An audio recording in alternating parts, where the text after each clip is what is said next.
Demak, ushbu jangga Halil Mamiyev referilik qiladi.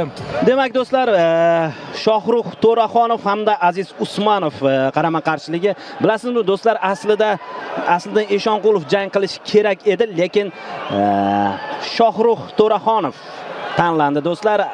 Eshonqulovni Demak, birinchi raund boshlandi. Keskinlik bilan boshlanyapti. Albatta fikrimni tugallab olaman. Shohrux aslida Eshonqulov ba'zi bir sabablarga ko'ra ushbu jangda ishtirok eta olmagan va uning o'rnini Shohrux To'raxonov bilan to'ldirgan. Demak, jangga o'tsak bo'laveradi endi. Yaxshi kutib oldi To'raxonov. Zarbasi yaxshi. Biroz qo'llarini ko'tarish kerak. Raqib ham menimcha bosimni yaxshi ko'radi. To'raxonov ham bosimga qarshi emas, ko'ryapsiz. Zarbalarga zarbalar bilan javob qaytaryapti. Ha, albatta. Hozircha jangni parterga ko'chirish niyati yo'q har ikkisini. Aylanma zarba. Umuman zarba. Mana shu zarbani qiroli kim ekanligini bilasizmi? Shohrux Abubakirov. UFC bo'ladigan bo'lsa, menimcha Barboza bo'lsa kerak. O'zbek yakkakurash olamida o'sha rahmatli Shavkat O'raqovni mana shu zarbani san'at darajasiga olib chiqa olgan edi. Buni ko'p bot-bot takrorlayman. Albatta, eslab o'tish kerak, mana bunday tarzda o'tkazib yuboryapti To'raxonov. Demak, Aziz Usmonov o'zi O'zbekistonga begona jangchi emas, ikkita jangini MPLda o'tkazgan, ya'ni Mahmud Murodovning ligasida. Va umuman O'zbekiston bu jangchiga unchalik omadli joy emas, chunki MPLda ikkita jang va ikkita mag'lubiyat bunda qayd etilgan. Low kick zarbasi juda kuchli. Og'ir zarba albatta. O'sha MPLda kimlar bilan jang qilgan ekan?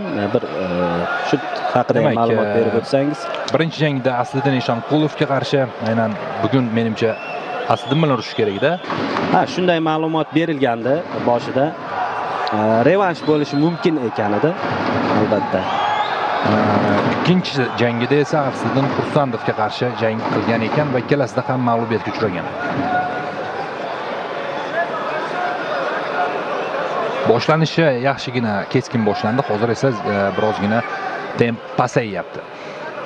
Ha, bu borasida ustunlik hamyurtimiz tarafida. U qarshi hujumda ishlash taktikasini qo'llayapti. Qarshi hujumda o'tkazib yubordi. O'ng qo'l to'g'ridan yo'llangan zarba og'ir bo'ldi. Shou ko'rsatyapti darhol. Shohrux bunga javob qaytarish kerak o'z vaqtida. Men aytyapsizmi debman, hozir chiqardim. Aylanma zarba.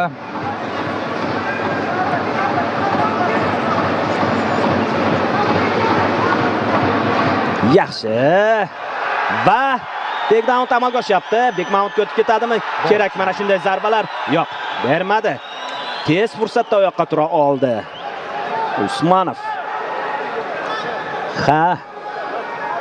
Yaxshi tayyorgarlik ko'rganligi bilinib turibdi Qirg'iziston vakilini. Demak, ham raqib bilan, ham auditoriya bilan ishlay olyapti qirg'izistonlik jangchi.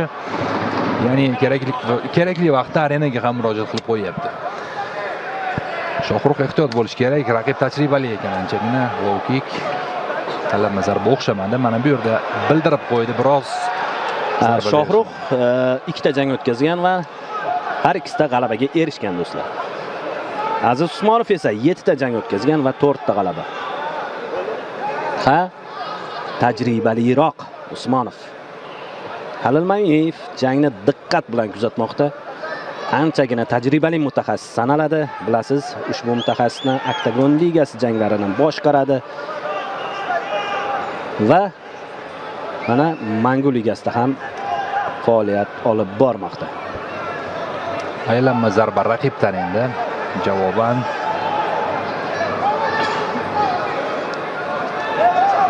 low kick va shu chapdan yo'naltirilgan qo'l zarbasi aniq tegyapti ko'pincha. Shu zarbadan ehtiyot bo'lish kerak Shohrux.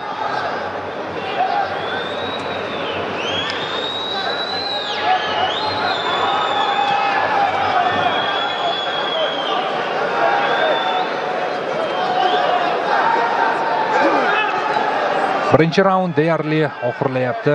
Deyarli 30 soniyadan ozroq vaqt bor. Oh, Zarba mana bu yerda yaxshi zarba bilan. qarama-qarshi zarbalar. Davom etsa bo'ladi. Hakamlar jangni yo'q. Ketma-ket Zarbalar. zarbalar va referi aralashyapti do'stlar. Texnik nokaut. Ajoyib g'alaba oldingi do'stlar. g'alaba. Shohruh To'raxonov do'stlar.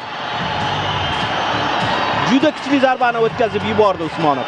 Umuman hozir o'sha ko'ziga jarohat bo'lgandek tutgandi o'zini, lekin referi jangni to'xtatgani yo'q. Shu sababdan o'zini bo'sh qo'ymasligi kerak edi. Ayb o'zida bu MMA qoidalarida bor va Nursulton Ro'ziboyevning g'alabasi ham bor. Mana shunday, agar eslasangiz, hammasi qonun qoidaga rioya qilingan holda qozonildi. Lekin Aziz Usmonov yomon harakat qilmayotgan, qaysidir ma'noda ustunlik qilayotgan. O'ng ko'zda rostdan ham qandaydir bir og'ir jarohat bor. Hozir takroriy lavhani ko'ramiz demak do'stlar.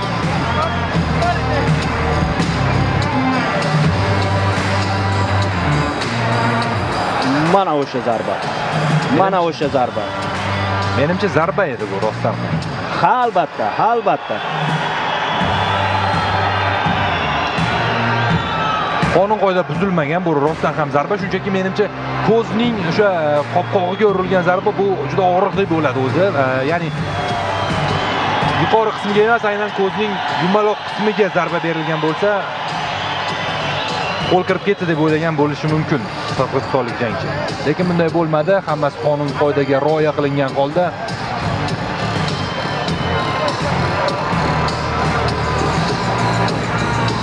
Ha, aytib o'tgan edik. Birgina zarba jang taqdirini hal qilib qo'yishi mumkin. Va ana shu zarbani aynan hamyurtimiz ijrosida ko'rdik. Hozir demak minnatdorchilik va kerak bo'lsa uzr so'rab qo'ygan bo'lishi ajab emas. Bu albatta haqiqiy sportsmenlarga, haqiqiy sportchilarga xos bo'lgan harakatlar, ya'ni jangdan so'ng raqibga tashakkur bildirish. Hozir esa albatta Aziz Usmonovga sog'liq tilaymiz.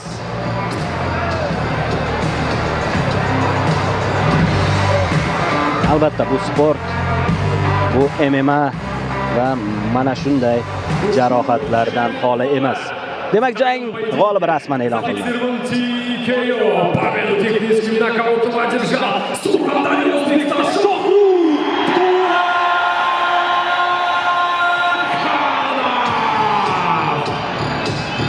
Shohruh To'raxonov 3-jang, 3-g'alaba. Mana